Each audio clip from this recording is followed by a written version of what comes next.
మాకు రామాయణం తెలీదా, మళ్ళా మొదలుపెట్టావు, చస్తున్నాం వెళ్ళాక అంటే విశ్వనాథ సత్యనారాయణ గారిని అడిగారట, మళ్ళా రామాయణ కల్పవృక్షం ఎందుకు రాస్తావని. ఆయనకు ఒళ్ళు మండింది.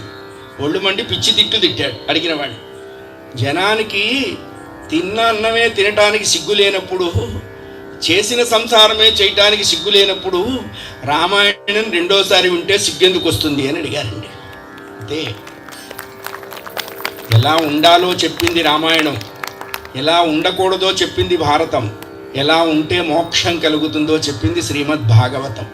అందుకనే మన వాళ్ళు పర్సనాలిటీ డెవలప్మెంటు, హెల్దీ ఎన్విరాన్మెంట్ కోర్సులు పెడతారు. పరుసు ఖర్చు అయిపోతుంది, చస్తే పోకూడదు ఆ కోర్సులకి. అసలు పర్సనాలిటీ ఉంటే కదా డెవలప్ అవడానికి. గ్రౌండ్ లెవెల్ జీరో ఉంటే ఎలా డెవలప్మెంటేషన్ అవుతుంది? పర్సనాలిటీ ఎప్పుడు డెవలప్మెంట్ కావాలి? ఆ ఇంట్లో ఉన్న తల్లి, ఆ ఇంట్లో ఉన్న పిల్లలకు భారత భాగవత రామాయణాలు చెప్పాలి. సుమతి శతకం చెప్పాలి, వేమన శతకం చెప్పాలి, కుమారి శతకం చెప్పాలి, దాశరథి శతకం చెప్పాలి. పెద్దలను ఇంటికి వస్తే ఎలా గౌరవించాలి అన్న ప్రాక్టికల్ నాలెడ్జ్ పిల్లలకి తెలియచేయాలి. అప్పుడే ఆ ఇంట్లో ఒక వివేకానందుడు, ఒక రమణ మహర్షి, ఒక రామకృష్ణ పరమహంస, ఒక శంకర భగవత్పాదుల వారు పుడతారు. వాళ్ళు ఆకాశంలోంచి ఊడిపడరు, సొసైటీలోంచి వస్తారు. సొసైటీ అంటే ఇల్లు బాగుండాలి, ఇల్లు అంటే ఇంట్లో ఉన్నవాడు బాగుండాలి.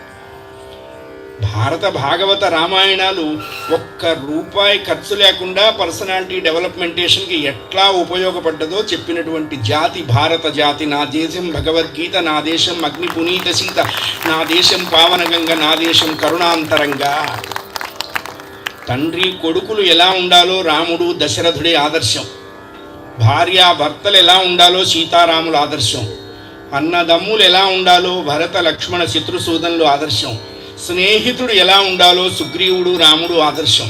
చూడండి, రామాయణంలో 4 విభిన్నమైనటువంటి అన్నదమ్ముల జాబితా ఉంది. రామ భరత లక్ష్మణ శత్రుసూదనులు మొదటి శ్రేణికి చెందినవాళ్ళు. సంపాతి జటాయువు 2వ శ్రేణి, వాలి సుగ్రీవులు 3వ శ్రేణి, రావణ కుంభకర్ణులు 4వ శ్రేణి. ఈ 4 అప్పుడు ఉన్నారు, ఇప్పుడు ఉన్నారు, ఎప్పుడు ఉంటారు.